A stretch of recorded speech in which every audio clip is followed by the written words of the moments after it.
Greetings. Welcome one and all to the November 2015 Earthkeeper Crystal Stargate gathering in beautiful Hot Springs National Park, Arkansas, the crystalline center of the new planet Earth. And so, it is my honor and great pleasure to introduce author, geologist, channel, and founder of Earthkeeper, James Tyberonn. James will speak today on a topic entitled, The New Earth and the New Human. An Earthkeeper round of applause, please, for James Tyberonn.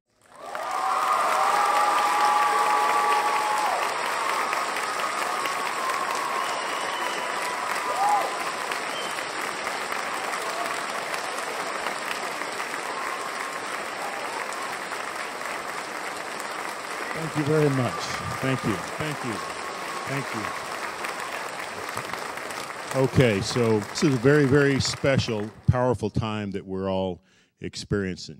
I consider Edgar Cayce to be the patriarch of modern channel, the patriarch of the New Age. And then in my case, after I read the Cayce information while I was overseas, I had a tendency not to watch television. I read metaphysical books.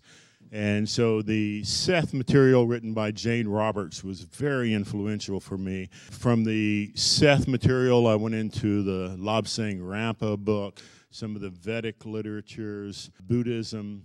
I studied virtually every religion. I read the Quran, I read the Bible, just had this hunger to know. I want to also acknowledge the scientific that are bringing that information in together. Dr. Carl Sagan, who I'm going to talk about a little bit, has brought forth some tremendous information that I think ties in with Cayce. And John Van Auken has just done an incredible job of his interpretation of the Cayce readings and in that broad view that helps us understand things. So again, John will be speaking tonight in the keynote spot at 7:30, and he'll be speaking tomorrow morning. But there's no one on earth that understands the Cayce readings, that understands Egyptian mysticism, and so I want to acknowledge John. Dr. Robert Schoch is another scientist that has brought about tremendous information that helps bring us that full circle. One of our speakers today will be Andrew Collins. Andrew and Hugh Newman are over here from the UK, and Andrew has just done some brilliant work that he'll talk about. Graham Hancock will be here on Saturday, and what a tremendous speaker, what an eloquent and incredible intellect. He's spoken at 5 of our events. I have a tremendous respect for him. So to speak a little bit about Arkansas, this is a very, very unique and interesting land. It has one of the most unusual geologies. I am, by education, a geologist. Of course, when you're born into an area, you don't necessarily appreciate it. But I was born in this part of Arkansas here, not too far from when Bill Clinton was born. My father was with the University of Arkansas, and we used to come here to Hot Springs most weekends because he was an avid fisherman. We would go to Lake Ouachita, and he would fish, and I would dive for quartz crystals. I could fill up a coffee can with little shards of quartz crystal in about the same time that he could catch what he would phrase in Arkansas vernacular as a mess of fish. And so I've always had an awareness of Arkansas being special, and I was always attracted to the crystals. In our trips back from Hot Springs to Little Rock, there were crystal shops everywhere. And they always had these low-lying tables that were about 40 feet long and about 18 inches off the ground. And occasionally we would stop there to get a soft drink or get a coffee. And often they were connected to places where you would get gasoline for your car. And I can remember in those days, massive crystals laying on these low-lying tables and clusters that were basically being sold as garden embellishments, as garden decorations. And I'm talking about 4 or 5 foot crystal points that you could basically get for $40 or $50. And so it was always something that fascinated me. And so Arkansas really is a very, very unique place. And I spent the first 24 years of my life here. and experienced many of these places. And I'm writing a book about the crystal vortex. But it's no accident to me. I tell people often that my life makes more sense in retrospect than it did while I was going through it. And some of these places are extraordinary, absolutely unique energies, and there is a reason why.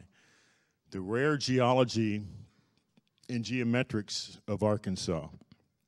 Arkansas is, as you saw in the last photograph, the largest singular, and that's important, singular, strata of quartz crystal on the planet.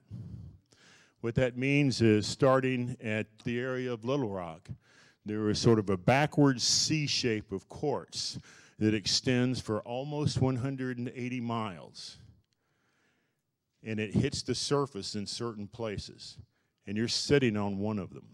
This hotel is in one of the most powerful energetic regions on the earth. This little mountain side that is right next to us produces the thermal waters that are piped into this hotel. Marcel Vogel was one of the first ones to talk about how crystals can structure water. All of the water that's coming into this spa, all of the water that circulates in this area, whether it be the cold springs or the hot springs, is structured water. This hotel was originally built in 1877. Burnt down, was rebuilt, burnt down, was rebuilt, and the structure that you're in now, for the most part, was built in 1925. It has quite a history. There's a unique energy in here. There are certain floors that are known for manifestations. But what I want to tell you is that the energy that is here, to a certain degree, is a residue based in time, specifically recorded because of the fact that that film, that projected energy of quartz crystal, which is absolutely a transmitter and receiver and a recorder, replays events from the past randomly. And that occurs in a lot of places on the earth, like Scotland, where they have a lot of granite, places in Europe where there's a lot of quartz. But basically, the quartz that is here plays some interesting phenomenal games in terms of recording events.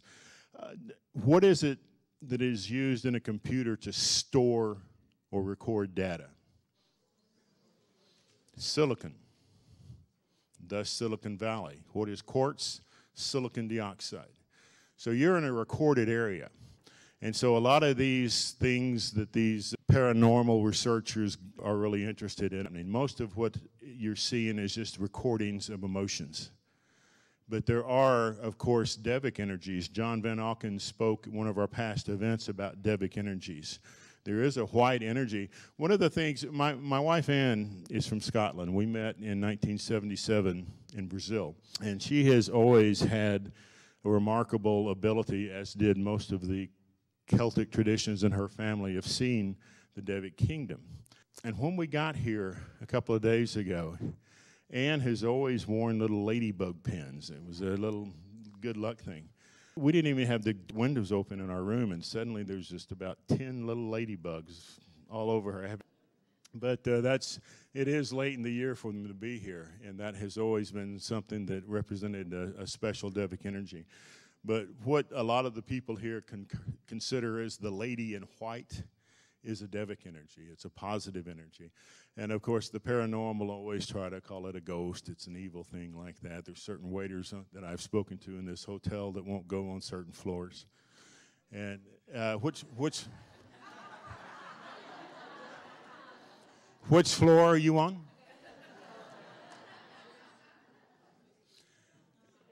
9.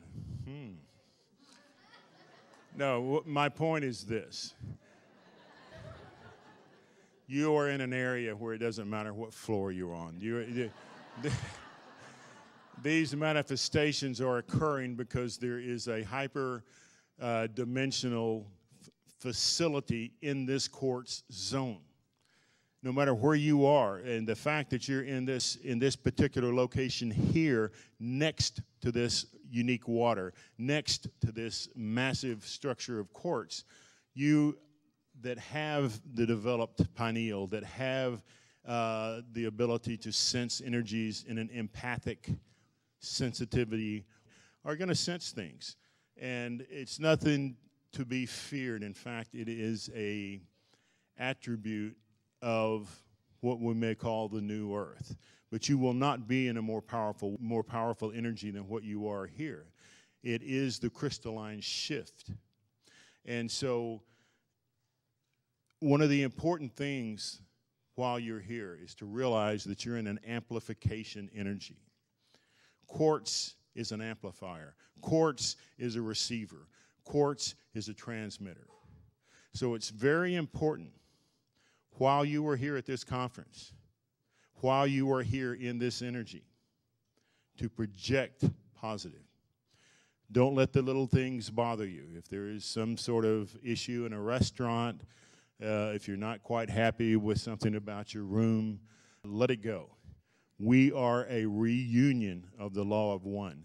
You can draw tremendous energy from this gathering, tremendous energy from some of these ascended master teachers that are here, and there are some absolute brilliant teachers here this weekend. Focus on that. Focus on the positive. Don't get bottled into a negative energy, a complaining energy, because it will amplify. You focus on the positive, and that will amplify. And so this is a unique area. Quartz has attributes that I'll talk about this afternoon called piezoelectricity, piezoluminescence, and these are scientific, but they also have attributes that I'll speak about that relate to our multidimensionality aspects. You have magnetics. How many of you saw the road signs that led you or mentioned a town called Magnet Cove? That is one of the most unusual mineralogy areas in the world. It has bipolar magnetite. Magnetite that is anionic on both ends. And that's really interesting. And so you have a 180-mile stretch, 35 miles wide, 180 miles long, of singular quartz crystal, surrounded by an enormous pocket of magnetics.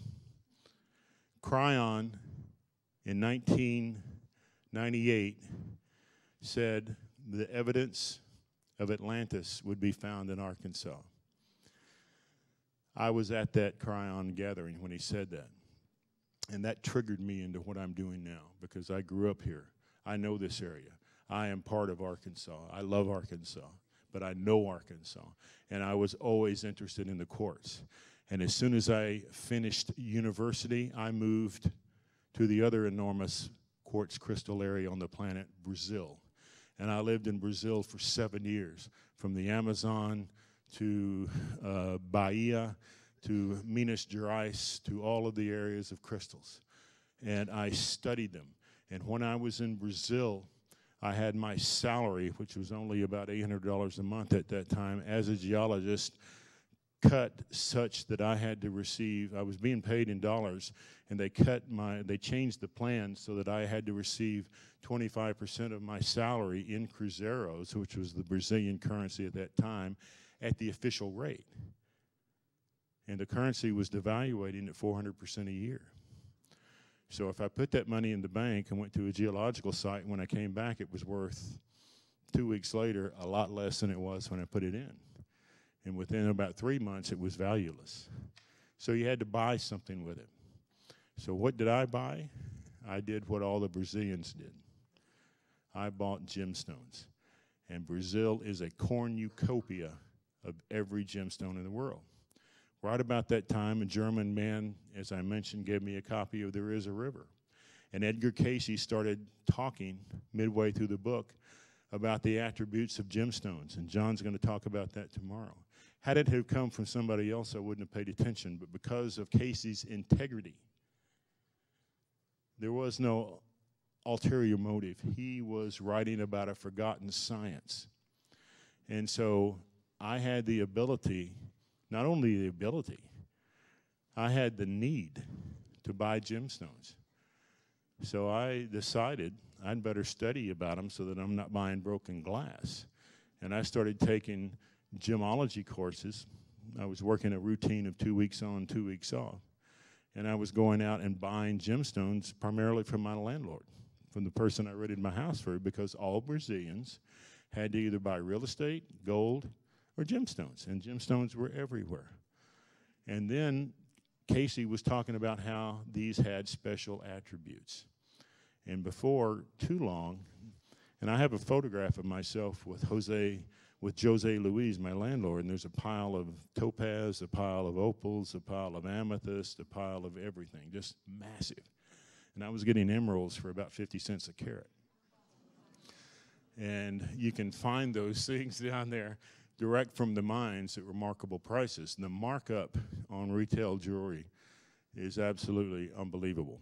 And I was getting emeralds for $20 that were being valued in the States at over $1,000. But gemstones have living attributes. This is a laser. The first laser was formed by passing light through a ruby. And this is coherent light. Marcel Vogel speaks about gemstones having the ability to project coherent light. French Nobel Prize winner Monsieur, and I've spoken about this before because it was a headline article first mentioned by David Wilcox and then by William Henry. A laser beam in a scientific experiment in which they were trying to understand cellular structure to find a cure for AIDS, actually created a theta wave pulse. And later today, I'll play a theta wave pulse, but they created a 7.8 theta wave pulse, ran a laser beam through frog eggs. How many of you have heard of this? How many of you have tried it at home? They passed the laser beam through frog eggs into a lizard, and the lizard gave birth to frogs. And this is documented, repeatable. The idea being that coherent light in a theta frequency vibration is able to carry life force. Marcel Vogel spoke about gemstones and 5 crystals emitting coherent energy. And this is a really important aspect, I think, of the changes that are taking place on the earth. And I'll talk a little bit later this afternoon about azurite and coherency as well. So the waters that are occurring here are slightly radioactive. Edgar Casey actually recommended radium as being beneficial to your health. How many of you knew that? Very few. Radium is in these waters. Kimberlite diamond pipes are found in Murfreesboro, Arkansas, less than an hour from here. The only location in the lower 48 in which true diamonds, I'm not talking about Herkimer quartz, which they call Herkimer diamonds, I'm talking about true 10 on the 10 scale of the Mohs density. True diamonds are found less than an hour from here in kimberlite green soil pipes. I went there with Ronna Herman in 2008, and I found a 1.3 carat diamond. It is a beautiful place. How many of you are staying over? That is a place that you might consider going to. It's a remarkable energy. Sodalite. One of the largest deposits of sodalite is in Magnet Cove, Arkansas. And sodalite contains azurite. And I'll talk a little bit this afternoon about the varying types of lapis. Lapis lazuli was recommended by Edgar Casey more than any other gemstone. And it's very affordable. And we're going to talk about that a little bit this afternoon as well. But what I have attempted to do is separate the references of lapis. Casey referred to lapis lazuli, lapis linguis, and lapis ligarius. This afternoon, I'm going to attempt to separate that, and I have readings and scientific bases that give me clues on how to do that.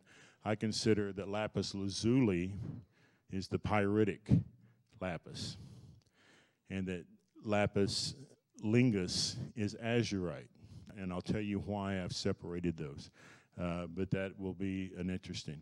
So Arkansas has all of these together. It's an extreme energy. It creates a vortexial area, and I think there's a science behind that as well. And it's that combination of quartz and azurite. A lot of people don't know, and a lot of people aren't aware of some of the interesting attributes about Arkansas. But as I said, we try to combine the metaphysical with the science, and without getting too extreme either way. But Carroll is the one that channeled that Arkansas was an Atlantean colony, and it makes sense, does it not? If the Edgar Cayce readings are prolific on Atlantis. I've had conversations with Robert Schoch and Graham Hancock, and they are both convinced, as I'm sure Andrew is, of past advanced civilizations that were wiped out, possibly due to a meteor strike sometime between 12,000 and 18,000 years ago. And when you hear Andrew speak about Göbekli Tepe, when you hear Graham Hancock speak about the magicians of the gods, there's some pretty compelling evidence that, in Graham's words, we are a society with amnesia. We have had highly developed epochs in the past that we cannot connect to, and they all have that flood theory. So something happened. And Graham's going to talk about the meteor strikes of eastern Canada. And a lot of you are from eastern Canada, and it's that area with all the nickel deposits, Sudbury. That's probably where these iron nickel meteorites impacted that melted these ice caps. But it would make sense, would it not, that if we had an advanced society of the past that used a Tesla-esque type energy using quartz crystals, that Arkansas would have been a deposit, and that Brazil would have been a deposit that they utilized and colonized. Makes sense. And the fact that there is magnetics combined with quartz here in Arkansas, perhaps in the future we will understand the physics behind the dimensional apertures of the torus, of the wormholes that connect us to not only other areas of space, but other epochs of time.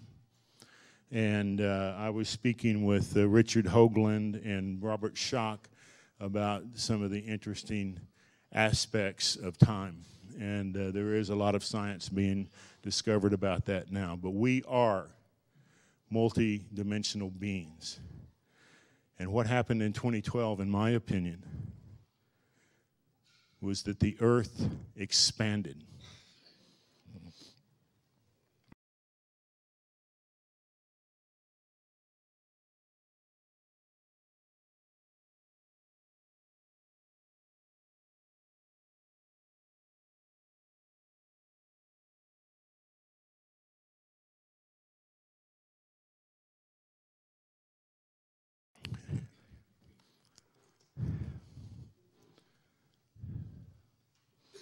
Earth energies are changing, and these changes affect humanity. The greatest mechanism is solar radiation. All biology, virtually all biology as we know it, occurred during a time called the Cambrian radiation, or the Cambrian explosion. A short time ago in the slow dance of geological time, 550 million years ago, we were in a period of solar peak as we are now, speculated by people like Robert Schoch, and that it was during this Cambrian radiation that virtually all mammalian biological life as we know it now suddenly occurred. If you check the fossil records past 600 million years ago, when the Earth is 4.64 billion years old. If you go back past 500 million years, you won't find any fossils of mammal-type life. It all occurred virtually overnight during that period. Isn't that interesting? Within the last 3 decades, there have been more X-class coronal mass ejection than any other time since we've been recording them. The DNA shifts were predicted by Edgar Cayce in 1930, were spoken about by Lee Carroll in Cryon in The Crystal Children, and were revealed in the multi-million-dollar government Human Genome Project. Edgar Cayce spoke about a new body occurring after 1998. Dr. Carl Sagan, the famous astrophysicist, the famous author who wrote Cosmos, said that the only viable substitute for carbon, and we are carbon-based, is silicon. What is silicon? It's the base element of quartz, silicon dioxide. Why is carbon and silicon comparable and capable of supporting biological life? Is the valence points. They both have 4 valence points capable of holding the complex polyhedrons and molecular structures necessary to support biological life. Isn't that interesting?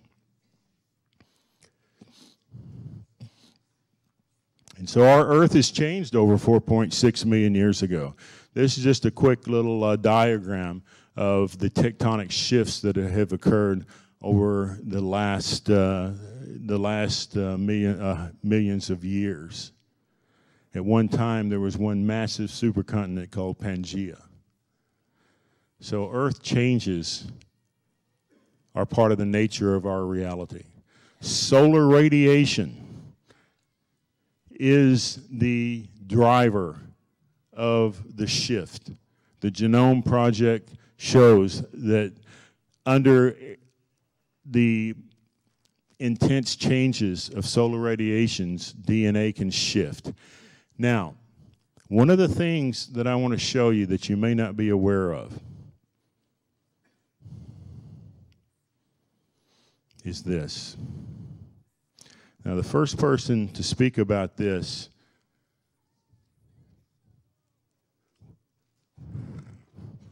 was Dr. Greg Braden. And then Susan Joy Renison of the UK spoke about it. Both, and there were several Russian physicists that spoke about it. Now, this is a NASA photograph from 2003. It was on their website. This is anionic plasma. Now, coronal mass ejections, and let me just back up a little bit here, if it'll let me. These coronal mass ejections, and we're having them constantly now. Can you hear me okay? Is the microphone carried? These coronal mass ejections have billions and billions and billions of tons of anionic plasma. Plasma is simply a subatomic particle, in this case, a negatively charged ion, similar to an electron. It is an anionic charge. Now, Bernice Barlow wrote a remarkable book a few years ago, Dr. Bernice Barlow, called Sacred Sites of the West, that I happened to pick up one day, actually in Banff, Canada, and read it. And she talks about studies that relate back to Dr. Mesmer. How many of you are familiar with the French Dr. Mesmer, who worked with deep hypnosis? Dr. Mesmer would take patients and put them between 2 massive magnets with the anionic or the negative charge. And he was able to take them not only into the subconscious, but into the super subconscious, where common lay people, uneducated people, would reach states that Edgar Cayce or a Buddhist might call the God mind. Edgar Cayce might call universal mind. With these magnets, he was able to traverse dimensions. and take people into a plurality field of brilliant consciousness. And he used anionics to do that. So remember that, and I'll come back to it. And so these coronal mass ejections that are occurring are absolutely bombarding the Earth with what could be considered a magnetic charge, an anionic charge. Now, according to Dr. Bernice Barlow, the normal ratio of anions to cations, negative to positive, is 5 to 3. But when it is shifted for 6 to 1, according to a university study that she quotes, and listen to this, people have hallucinations. Now, that's the university study. And she points out that Native American tribes, the spiritual tribes, the Hopi, the Lakota, the Navajo, chose their places of vision questing in places that had an unusual anionic background. Places that had sinkholes.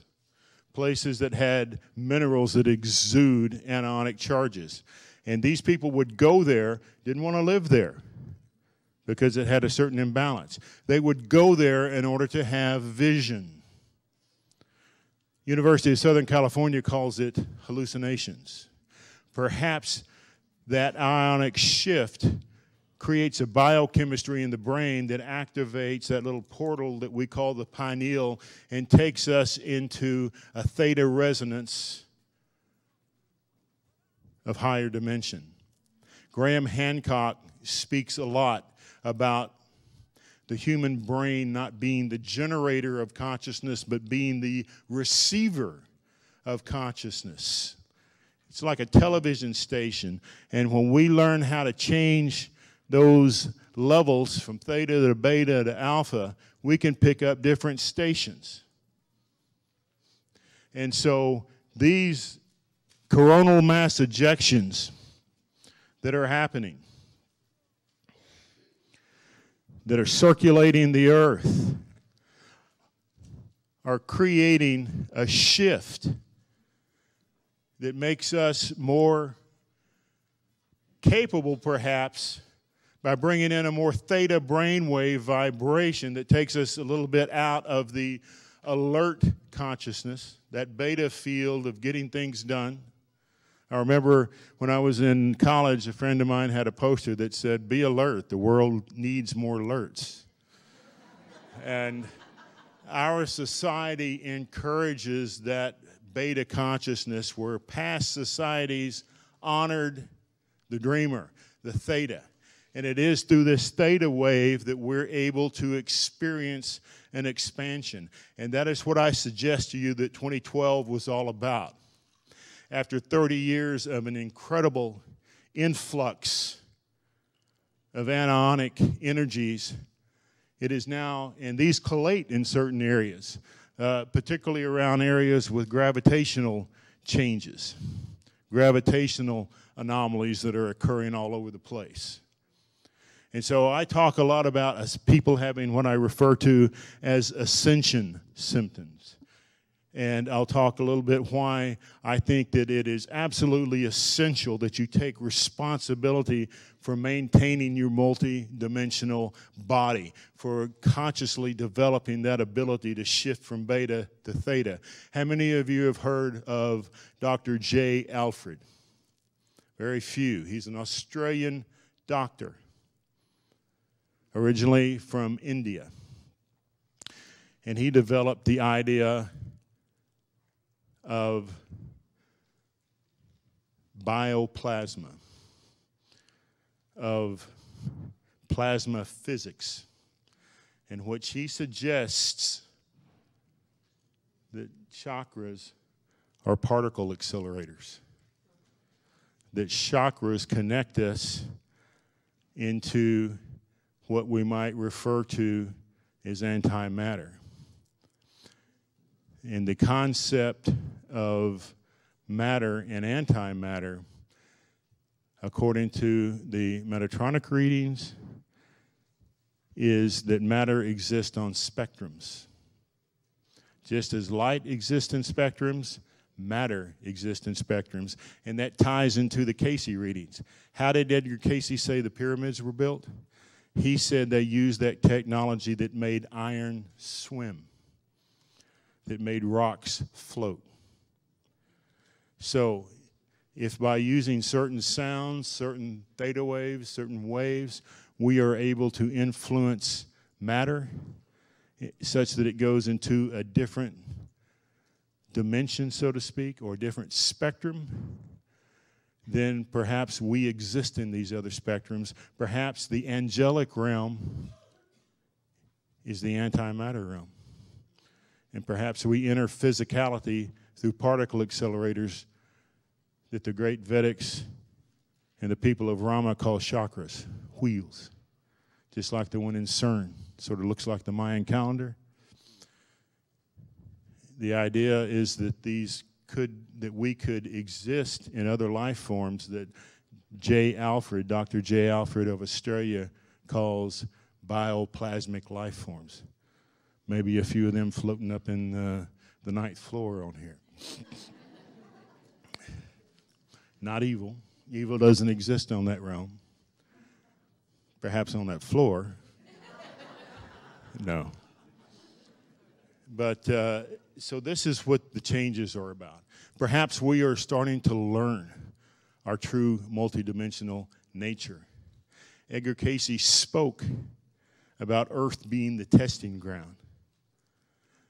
Earth is a purposed illusion. It is the university of duality.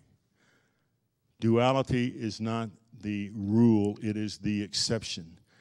93% of the known cosmos exist in dark matter. Physical matter is only 5 to 7%. We choose to exist in biological clothes in a duality plane. Evil opposites do not exist in non-polarity planes. They can't. We have a North Pole and a South Pole. That is polarity. We have a magnetic aspect to the Earth. In polarity planes, there are opposites: good, evil, light, dark. In non-polarity planes, the physics is non-polar. There are no opposites.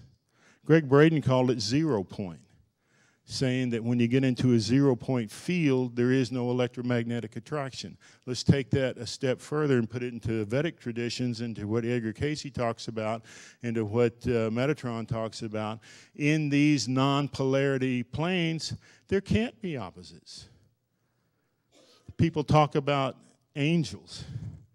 My guidance is that angels, to a certain degree, not all of them, are holders of physics. There is an angel, if we want to give it that name, that holds the world of duality in place so that there can be opposites. The Bible has referred to that angel as Lucifer. There are no fallen angels. Angels are in a world in which I see of non-polarity, in which opposites don't exist. So we are in this duality plane as a testing ground to learn how to be responsible creators through the law of cause and effect by making mistakes. But there are physics, there are things that are going on that help us understand how we are coming into fields of duality, of greater awareness. Does that make sense? Are you following this? And so we have to become aware. We have to be really knowledgeable about the changes that are taking place. And this is my own work, my own theory. Hugh Newman's going to give an excellent talk tomorrow on earth grades. And as a geologist, my first book was written about earth sacred sites. And I have traveled to over 85 countries across the world. I believe that the grid system are related to planetary consciousness more than a geometric patterning of sacred sites.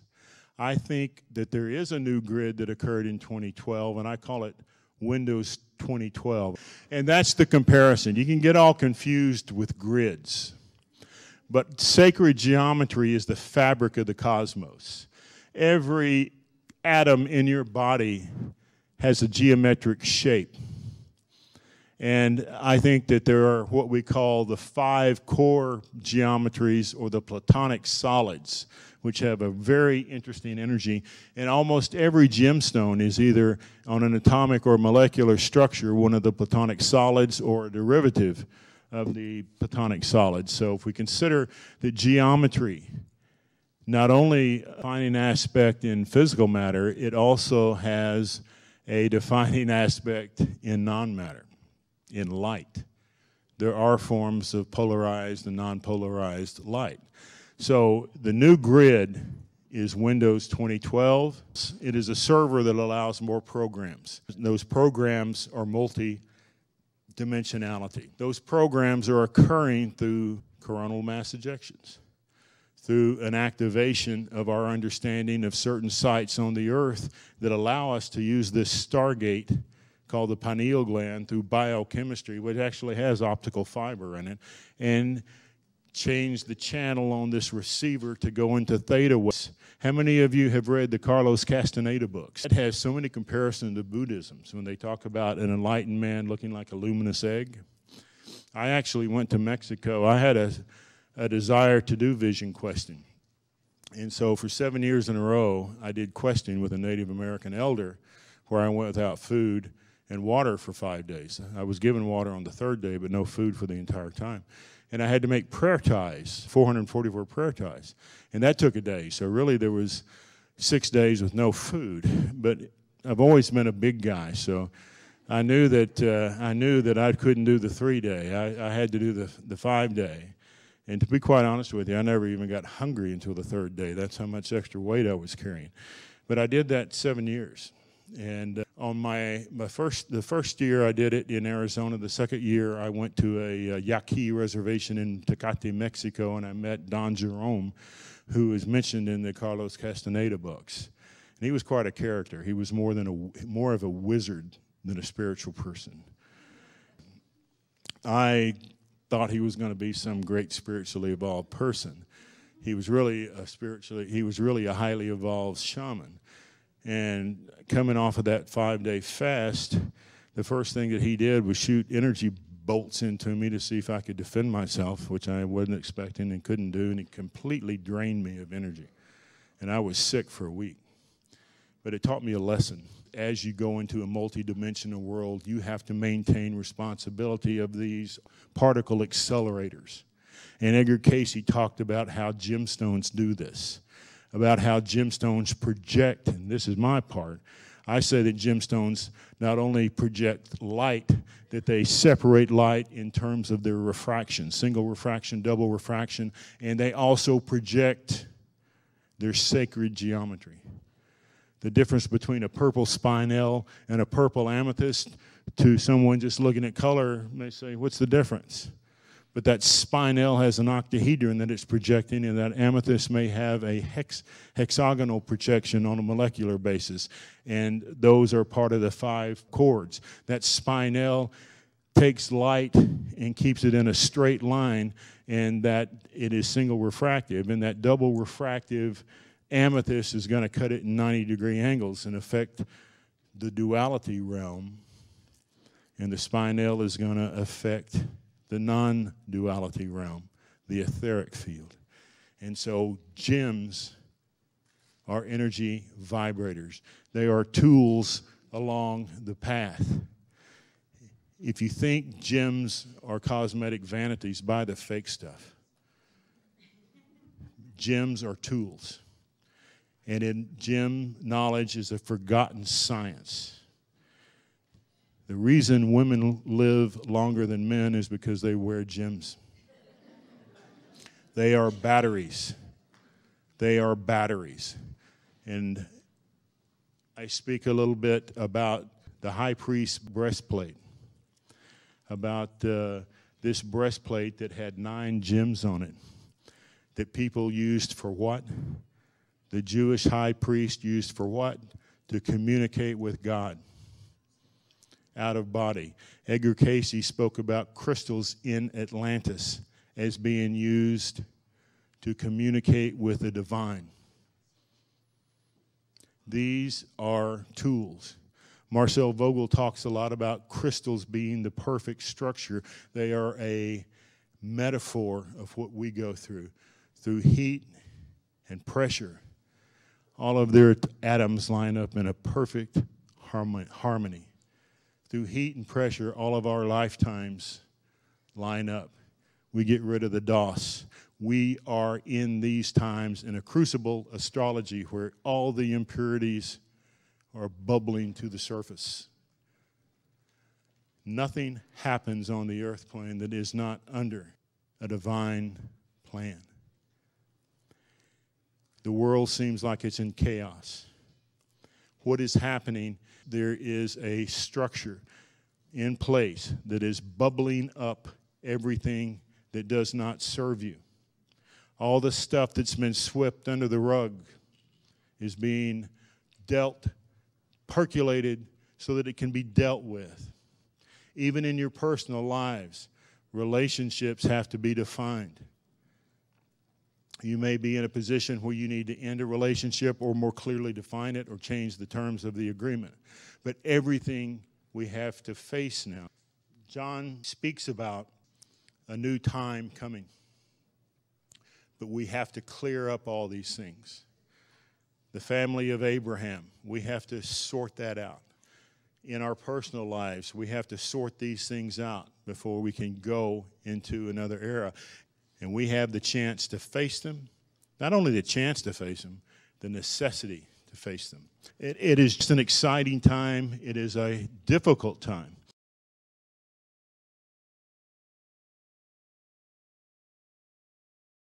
And so what I say on sacred sites is that sacred sites are more influenced by telluric energies, by mineralogy, than they are a geometrical presence.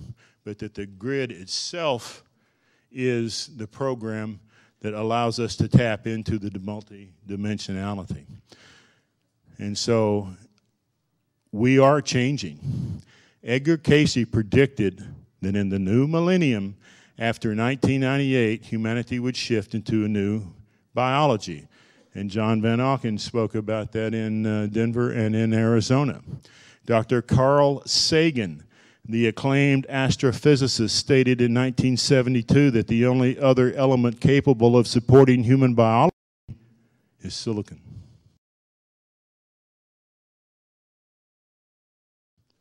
What is silicon? Silicon dioxide is quartz, the bioshift. If you follow Cayce, then we are now in that phase in which he predicted our biologies would shift.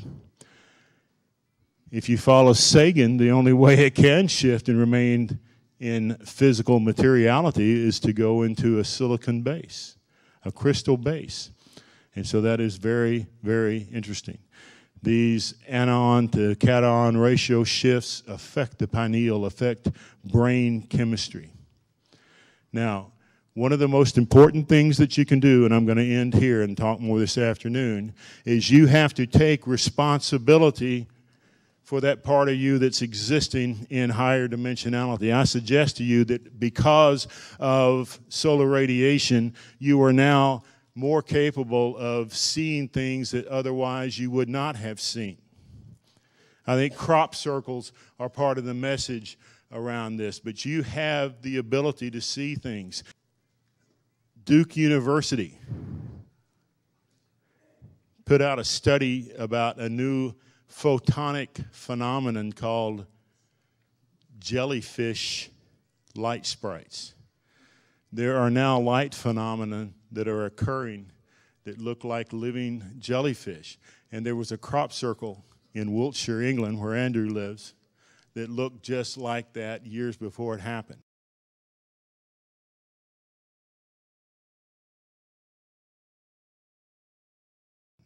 Maybe because of biochemistry, maybe because of the anionic shift, we're able to see into other dimensions now. Maybe we're able to see bioplasmic life, as J. Alfred talked about, electrical forms of life, photonic forms of life. Maybe the reason we see orbs now and didn't 15 years ago is because we're able to perceive those forms of life. So with these changes, we have to become more aware of our etheric bodies. And one of the biggest causes of energy bleeding is fear, conflicts, energy differentials, like coming to a place here that has a very, very high energy. You need to shield that auric field or you're going to implode. And it's mechanical equalization.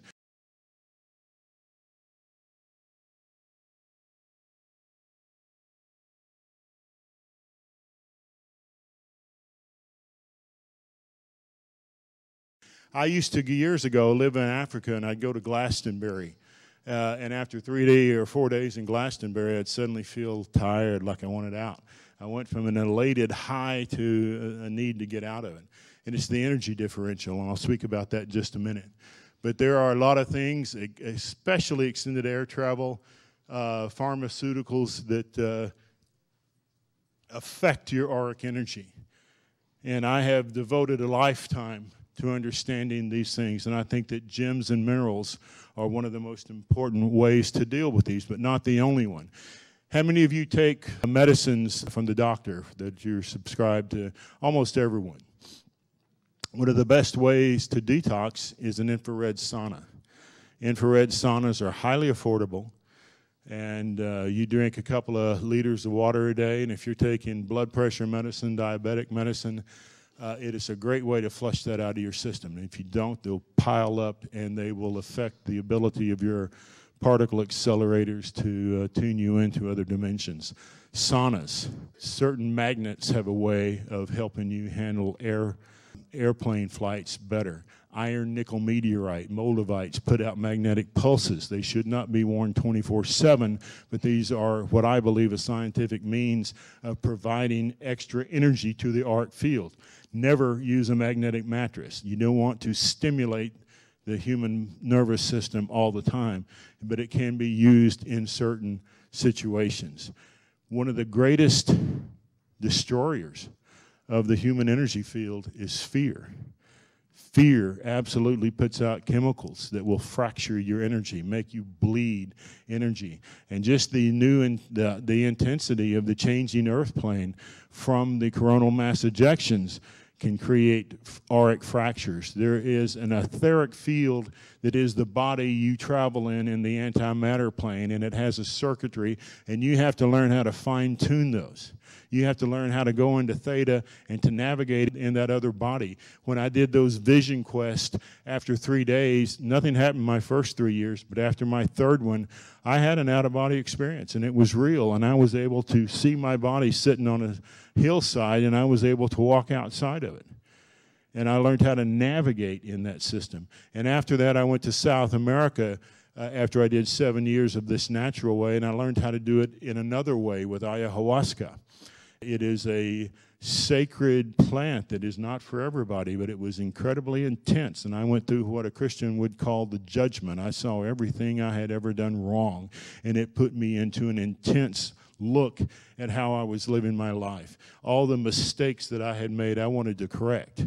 And I did that over a series of 3 years, and I tell you, when I came off of those, it was absolutely no fun, but I was calling up people that I had done wrong 10 years ago and apologizing, because I realized that why we are here under that intensive scope. I went through the judgment, and I was the judge, and I was also the person that needed to make those corrections. And so it was a great learning process, and I saw the different bodies. And when I went out of my body, when I was in Bolivia, I experienced that navigation when I went up into what I call the Metatronic field. And I'm writing a book about that, and I'll talk about that in great detail, but it was an extraordinary experience. And I learned a lot about how to maintain those two bodies. Negative attachments can occur. You have to learn how to deal with people who are controllers. In metaphysics, you have a lot of spiritual ego. You have a lot of people that want to come up and tell you, oh, I see this on your aura, you got this, you need to work on this, and take that control. You don't need another person controlling you. You don't need a guru. If what I say doesn't make sense, don't listen to it. The time of the guru is over. You don't need ego imbalanced teacher coming up and telling you things. Now you have to become that teacher because the tools are there to do it. The tools are there to do it. You read that spiritual information and you go fast. John Van Auken talks about how important it is to learn how to go to that higher plane in his talk about Egyptian mysticism. It was very important for me to go to Mexico, to go to Arizona and fast and to see all those things that were wrong with me. And it wasn't fun. But when I finished it, I felt like a ton of bricks had been taken off. And you remove that dross, you remove that fuzz. And when you learn how to go into that other place and navigate in a different dimension, it's important because that's where the message comes from. You don't need some guru telling you you can do it yourself, but you have to make the effort, and you can't just sit down and it happens. There are allies along the path. Azurite, lapis, and things like that are allies, but it is you that does it. They're lights along the path, but you are the generator. But you have to learn how to get up into that other place. I don't just mean pray and be a nice person. You have to learn how to travel through those chakras and exist in that other lucid world, because that is where you become your higher self. That is where you meet the higher evolves, whether you want to call them deities or teachers or part of your higher self, because at some point we're all plurality consciousness. But that is what's happening now, and we can learn how to have these things. And one of the most important things to overcome is fear. Fear is the great destroyer. And this is what happened to my wife and I. We were caught in a coup d'etat in West Africa for 3 days, where they burned down the whole town. They took captives and set them on fire, put motorcycle tires on people soaked in oil, gasoline, and would burn them to death. We were rescued after 3 days by the French Foreign Legion.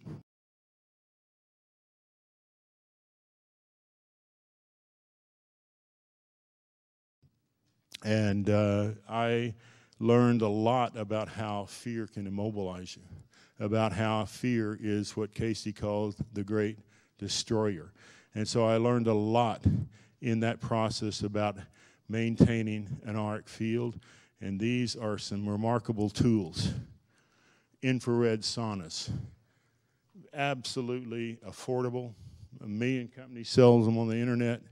They will purify, get rid of the toxins. You can get one like that, put it in your garage, prefabricated, plug it in for about $2,000. And I use one every day. I have one in my garage.